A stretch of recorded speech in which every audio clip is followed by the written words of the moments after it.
இந்த நேரத்தில் இன்னொரு விஷயத்தையும் இங்கே நினைவுபடுத்த விரும்புகிறேன். மாண்புமிகு பேரவைத் தலைவர் அவர்களும் மாண்புமிகு முதலமைச்சர் அவர்களும் இன்னைக்கு எதிர்க்கட்சி தலைவராக இருக்கிற நானும் ஒரே காலேஜில் படித்த ஓல்டு ஸ்டூடெண்ட். ஒரே காலேஜில் நாம் படிச்சிருந்தாலும் அரசாங்கத்தை நடத்துறதுல திமுக தான் சீனியர் பேட்ச். அது உங்களுக்கு தெரியும்.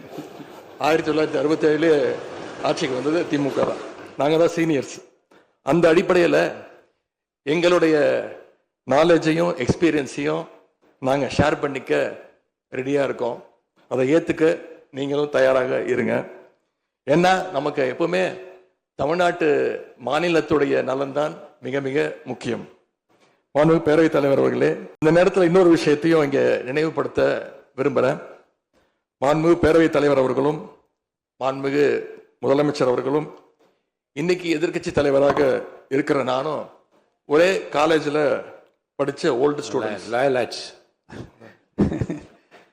ஒரே காலேஜில் நாம் படிச்சிருந்தாலும் அரசாங்கத்தை நடத்துறதுல திமுக தான் சீனியர் பேட்ச்.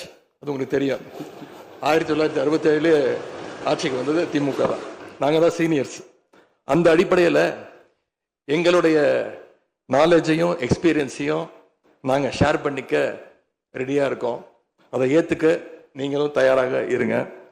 ஏன்னா நமக்கு எப்பவுமே தமிழ்நாட்டு மாநிலத்துடைய நலன்தான் மிக மிக முக்கியம். மாண்புமிகு பேரவைத் தலைவர் அவர்களே,